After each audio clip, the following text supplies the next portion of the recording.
Assalamualaikum warahmatullahi wabarakatuh. Selamat pagi semua.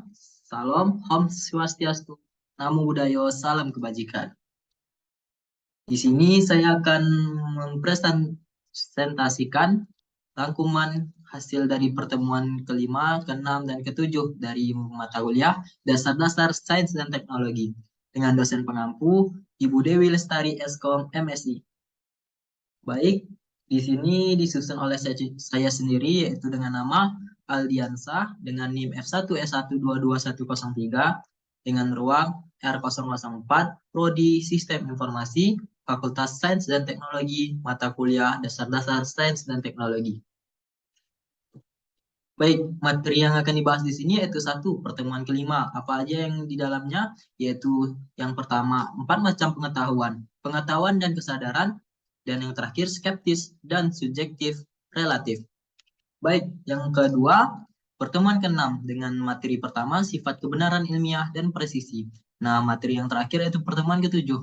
Adapun materinya, yang pertama hukum dan teori ilmiah, yang kedua terbentuknya hukum ilmiah, dan yang terakhir teori dan hukum ilmiah. Baik, masuk pertemuan kelima. A. 4 macam pengetahuan menurut Burhanuddin Salam. 1. Pengetahuan biasa. Pengetahuan biasa adalah pengetahuan tentang hal-hal biasa ataupun pemahaman manusia akan suatu objek tertentu yang terdapat dalam kehidupan sehari-hari. 2. Pengetahuan ilmiah. Pengetahuan ilmiah adalah ilmu sains yang memperoleh pengetahuan dengan menggunakan metode tertentu. Pengetahuan tersebut diperoleh melalui observasi, eksperimen, dan klasifikasi. Nah, yang ketiga, pengetahuan filsafat. Pengetahuan filsafat adalah pengetahuan yang diperoleh dari pemikiran yang bersifat kontemplatif dan spekulatif. Filsafat membahas hal yang lebih luas dan mendalam. 4. Pengetahuan agama. Pengetahuan agama adalah pengetahuan yang diperoleh dari Tuhan melalui para utusannya. Pengetahuan agama bersifat mutlak dan wajib diyakini oleh para pemeluk agama. Nah, yang ke B yaitu pengetahuan dan kesadaran. Pengetahuan adalah informasi yang didapat untuk meroleh pemahaman, pembelajaran, dan pengalaman. Kesadaran adalah suatu tingkat kesiagaan individu pada saat ini terhadap stimulus internal dan eksternal, yaitu terhadap peristiwa lingkungan, dan sensasi tubuh, memori, dan pikiran. Pengetahuan ada beberapa jenisnya. Yang pertama, pengetahuan langsung. Yang kedua, pengetahuan tak langsung. Yang ketiga, pengetahuan indrawi. Keempat, pengetahuan konseptual. Kelima, pengetahuan partikular. Dan yang terakhir, pengetahuan universal.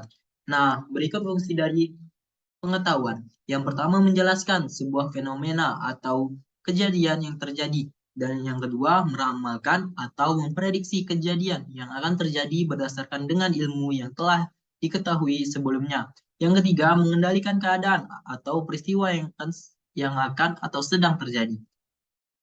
Adapun jenis-jenis kesadaran, yang pertama kesadaran pasif dan kesadaran aktif. Nah, adapun fungsi kesadaran yaitu pertama dapat digunakan dalam membuat keputusan, sehingga seseorang dapat mengambil keputusan pergi atau tidak, bekerja atau tidak, melanjutkan pendidikan ataupun tidak.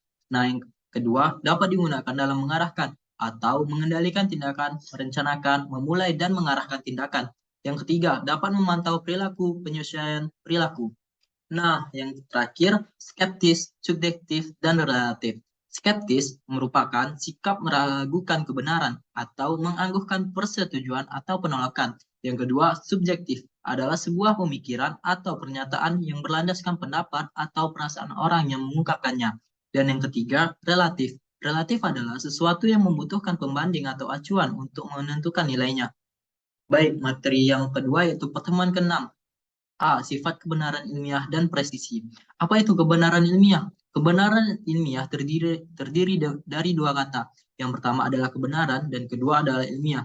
Menurut Kamus Besar Bahasa Indonesia atau KBBI, arti kata kebenaran adalah keadaan, hal dan sebagainya yang cocok dengan keadaan atau hal yang sesungguhnya. Sedangkan arti kata ilmiah menurut KBBI adalah bersifat ilmu dan arti lainnya dari ilmiah adalah secara ilmu pengetahuan, sehingga kebenaran ilmiah tidak dapat dipisahkan dari karakteristik yang bersifat ilmiah.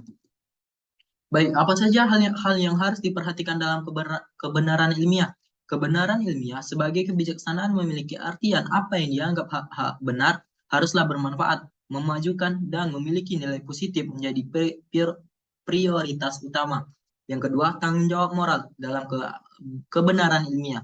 Kebenaran ilmiah sangat membantu peradaban manusia dari bidang kesehatan hingga teknologi, bahkan juga pada pendidikan. Akan tetapi tidak sedikit orang yang melencengkan hal tersebut. Adapun teori-teori kebenaran sebagai berikut.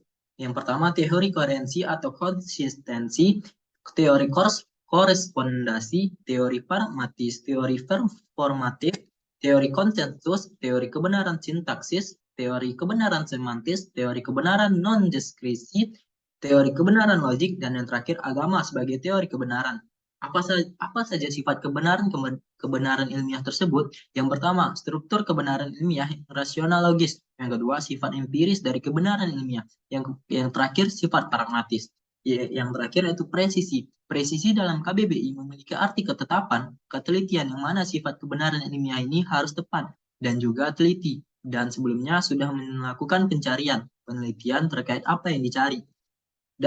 Baik pertemuan ketujuh, materi terakhir, yaitu A. Hukum dan teori ilmiah. Apa itu hukum ilmiah? Hukum ilmiah adalah perkembangan lebih lanjut dari hipotesis yang mengungkapkan hubungan sebab akibat antara peristiwa yang satu dengan peristiwa lainnya. Apa itu teori ilmiah?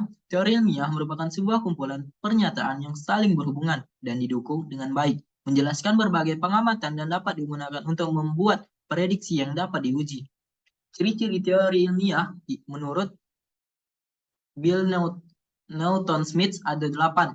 Yang pertama, observational nesting. Yang kedua, fertility. Yang ketiga, track record. Yang keempat, interteori support. Yang kelima, smoothness. Yang keenam, internal consistency. Yang ketujuh, compatibility with well-grounded. Yang terakhir, simplicity. Baik, yang B, terbentuknya hukum ilmiah. Proses terbentuknya hukum ilmiah dilihat melalui garis historis. Hukum sains dapat diilhami berdasarkan suatu percobaan secara ilmiah. Tetapi dalam hal kepastiannya, hukum tidak sama dengan hipotesis. Hipotesis merupakan langkah menuju dirumuskannya teori dan hukum.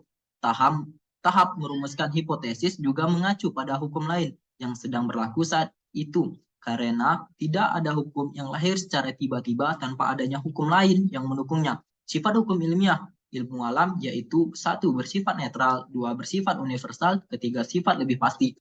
Baik, yang terakhir teori dan hukum ilmiah. Apa itu teori dan hukum ilmiah? Hukum sains merupakan suatu pernyataan di dalam dunia ilmu. Ilmu yang bermula dari suatu hipotesis dan dibuktikan dengan percobaan-percobaan yang menyangkut teori hipotesis. Teori hukum. Teori di sini berisi 1. Memahkotai sistem, kedua diri atas hukum-hukum ilmiah, ketiga pernyataan-pernyataan hukum yang memuat hubungan antara fakta atau gejala, yang keempat berfungsi untuk memberi eksplanasi, prediksi, dan pemahaman terhadap berbagai fakta atau gejala. Baik, di sini ada kata-kata saya, jangan hanya diam ketika diserang tugas, lawanlah dengan rasa rajin yang membara. Semangat!